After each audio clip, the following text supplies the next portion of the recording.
A judge has granted a temporary restraining order that will prevent Darian Mensah from enrolling at any school before February 2nd.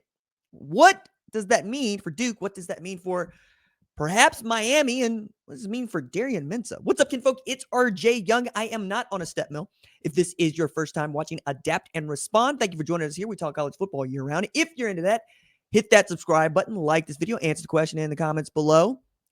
Do you think that Duke should have been granted its temporary restraining order that is going to prevent Darian Mensah from, among other things, enrolling at any other university? This is a really interesting and ongoing development, and it has real-world implications. Many of you know that I put a top 25 out every single week of the college football season and here and there in the offseason, right? Preseason, way too early top 25 being one of those. So when I put out the way too early top 25, I put the national championship runner-up Miami at number 7 on this list. And I got a number of people asking me why I had ranked them so lowly following such a great season. And I said, quite simply, show me who the starting quarterback is. To which many folks who are hardcore college football fans and watch this show would say, isn't that Darian Mensah? And I said, not until he is enrolled and this has been put away. And it has not. This is what I find to be so interesting about this. Like, I am not jumping the gun on any quarterback committing to transfer. I'm going to talk about it. It's going to be news. We're going to discuss it as the news that it is, but we're not going to talk about it as if it's a foregone conclusion, because if anything, we've learned during the transfer portal cycle that your quarterback ain't quarterback until he is signed, and that is only for this year, no matter what the contract says.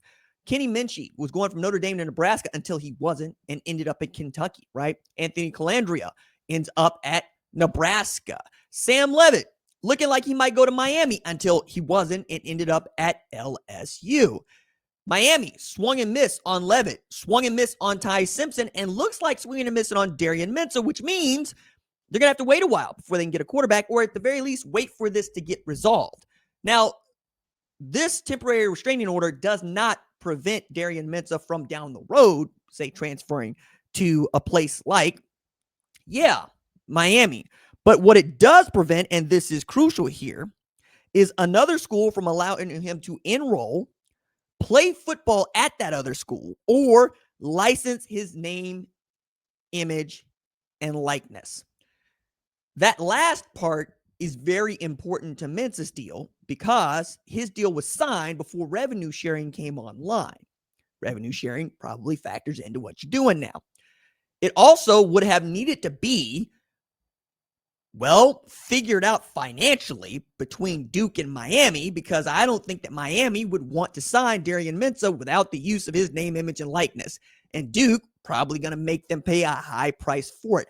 Either way, Duke or Miami is going to be without Darian Mensah's services, which means they're going to be without a bona fide Power 4 starting quarterback. You could still get someone.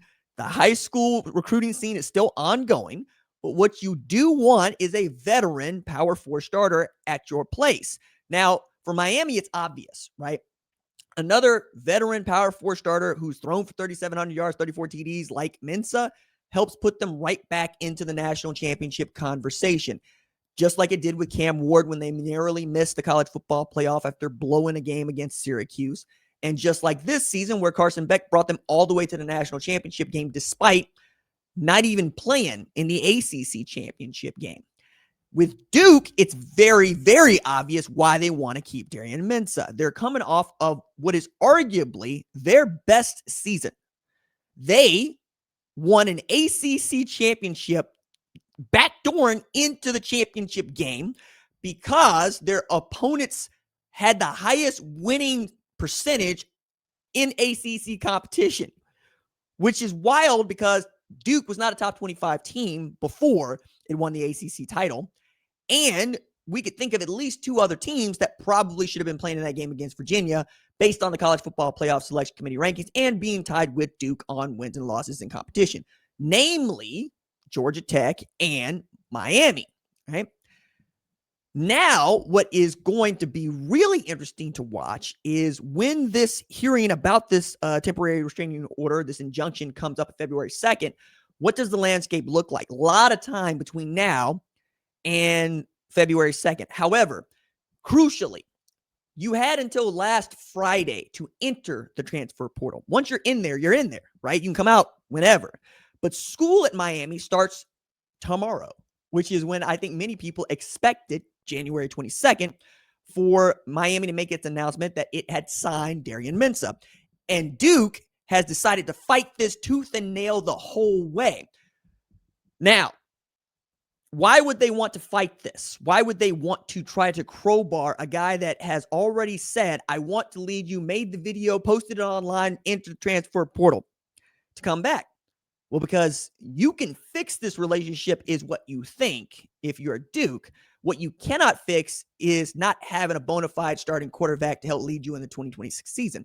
We saw this last year, or I should say not last year, earlier this year in Damon Williams, who wanted to enter the transfer portal, probably took some bad advice, so bad that his agent dropped him, agent that he shared with his head coach, which is also kind of wild.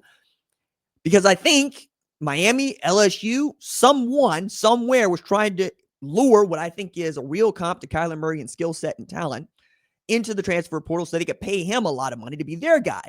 Washington decided to fight it because they want their quarterback to stay their quarterback. You're seeing this across the board. And one of these is principle, right? You're fighting this because you got a contract.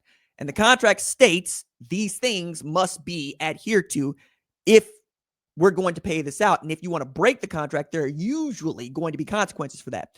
The part of this that I think is really frustrating when I read some of the comments is y'all act like people don't, like employers don't break contracts with labor all the time, middle of the contract. They want to fire you, they fire you. Now, do you go collect unemployment? Maybe. Do you have another recourse? Depends on what the contract says, right? There might also be a buyout in here that you might want to have raised, or Miami might not want to pay. All sorts of cloak and dagger ways of looking at this, but at the top of the line, I just want to reiterate here. Usually, in business, it doesn't behoove anybody to try to crowbar a relationship where one is failed. I watched Is This Thing On? Will Arnett, Laura Dern, cameo Peyton Manning. Didn't really love that. Actually kind of hated that. But I like the show because I'm a memoirist and it's about two people that are going through a divorce but love each other. And they got kids, and that always kind of makes it a little bit harder to separate. But you could see both of those people need to be on the same page. They got to want to make this work. They have to. If one of them doesn't want to make this work, cancel the arrangement. Because believe it or not, guys, marriages are contracts. That's what that is. A marriage license is signing a contract with the state. The state has to, they get to say whether or not you got to keep it or try to make it work. This is what's happening now. Duke is asking the state to get involved. What we think is also human. Hey, I don't want to be with you. Don't make me be with you. They're going, too bad. We got a contract. That also has real human implications like malicious compliance. And you don't want malicious compliance from anybody.